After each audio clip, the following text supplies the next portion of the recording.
Hello everyone, this is Lloyd from the Airgun Lab.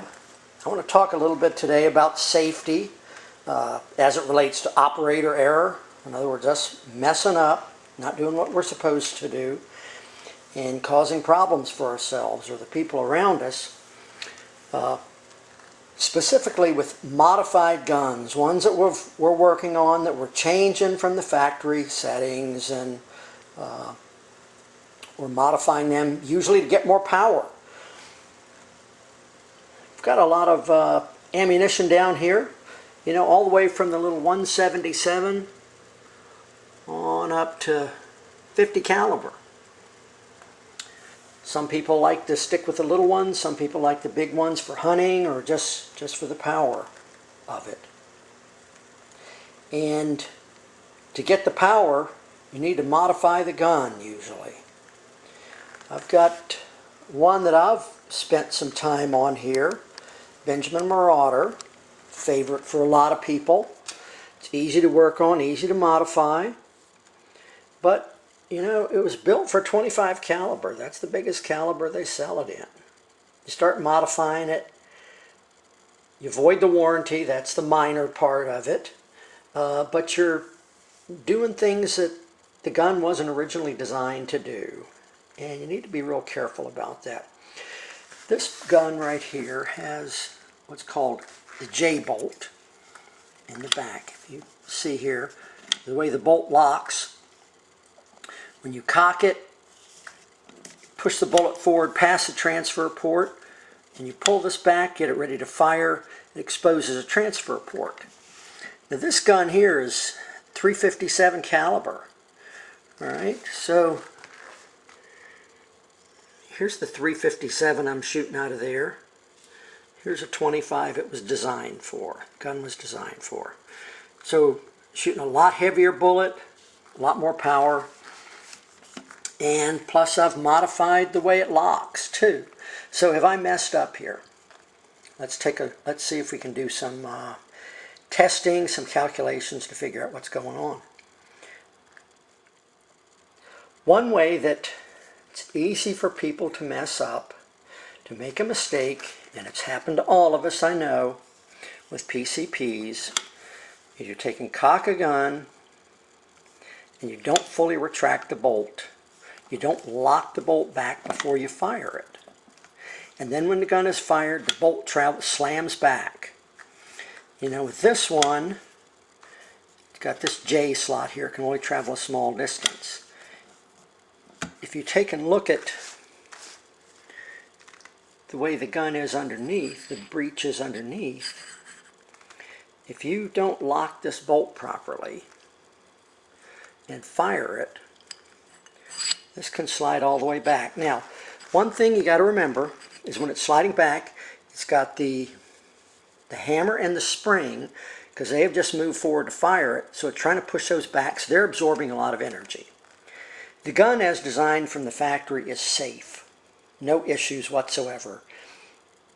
When you go to modify it, change it to a bigger caliber, more power, you got to know what you're doing because you can mess up.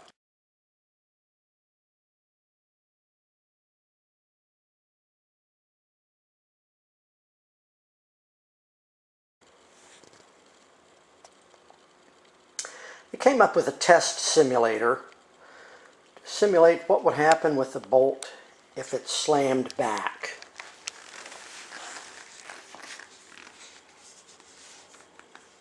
This is a mock-up of a bolt and a handle.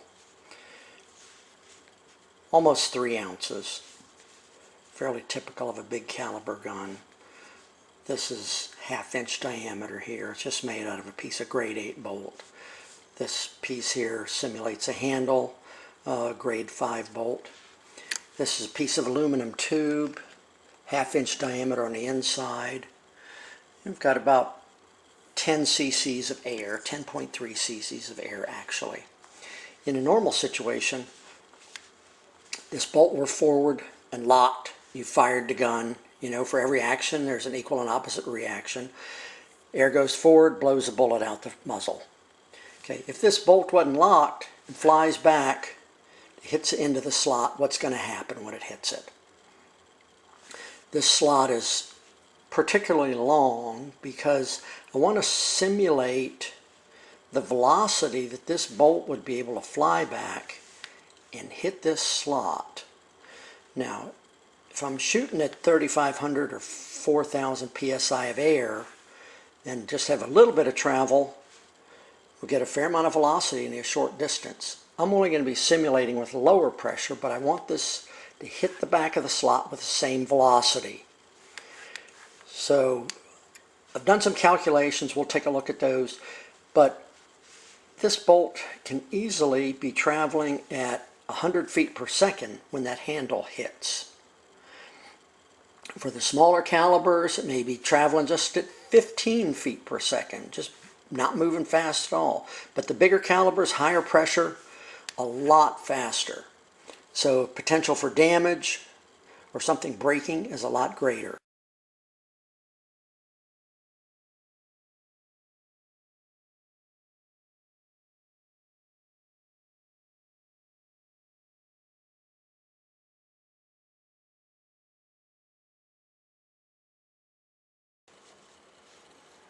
Based on our calculations, we want to be able to fire this bolt across the chronograph at somewhere between 30 and 100 feet per second.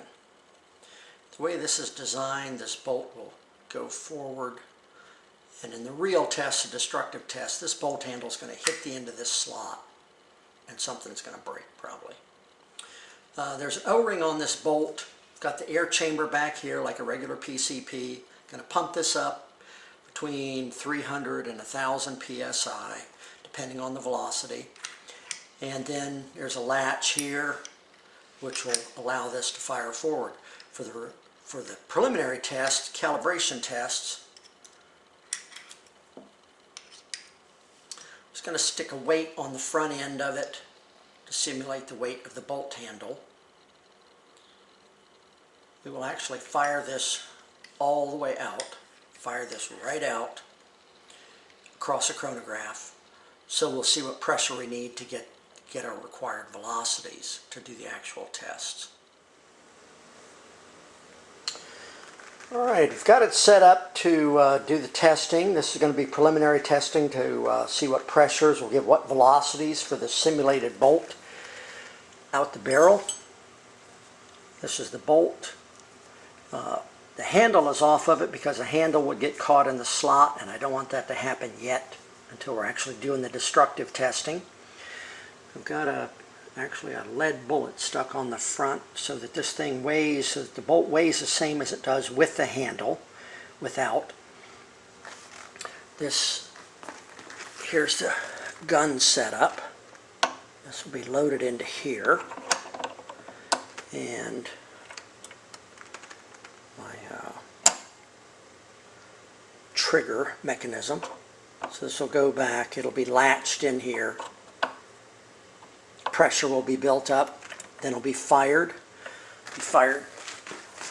Across the chrony into my trusty grocery bags back there in my bullet stop. The bullet stop. Alright, it's pumped up to about 400 psi. Turn the chronograph off. See what kind of reading we get.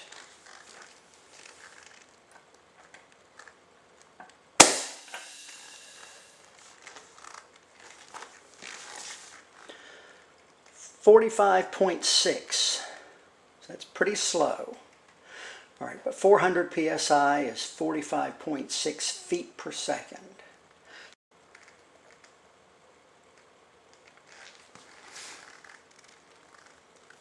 I've recovered the bolt, the bullet, whatever you want to call it, pretty well unscathed. Going to go ahead and reload it. And this time shoot it at 600 feet per second.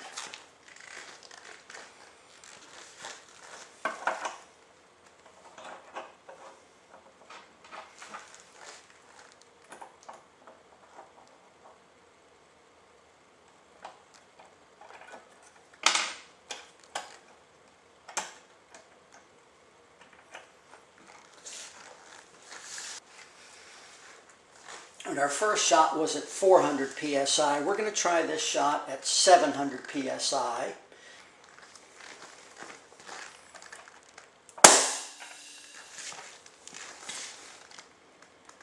.69.7. So that's 700 psi, 69.7.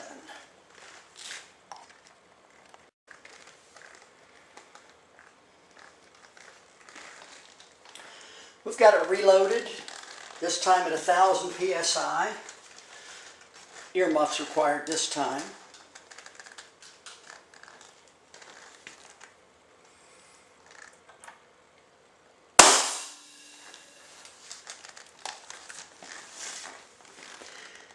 Thousand psi, 89.2 feet per second. All right, this will be our last test before we get into the actual destructive tests. We're at 1,300 psi. We'll see what kind of velocity we get.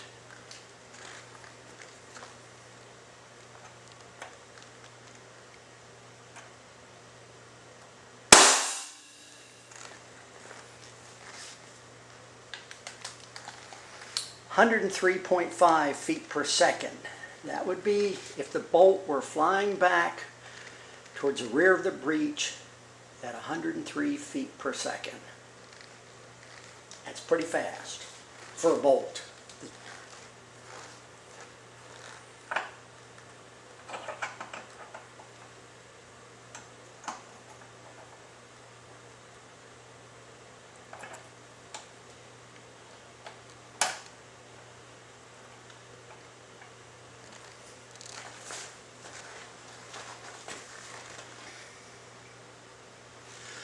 All right, we're at 1,600 psi.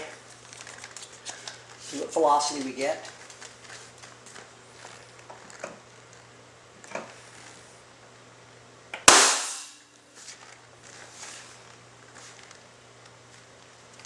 .114.9.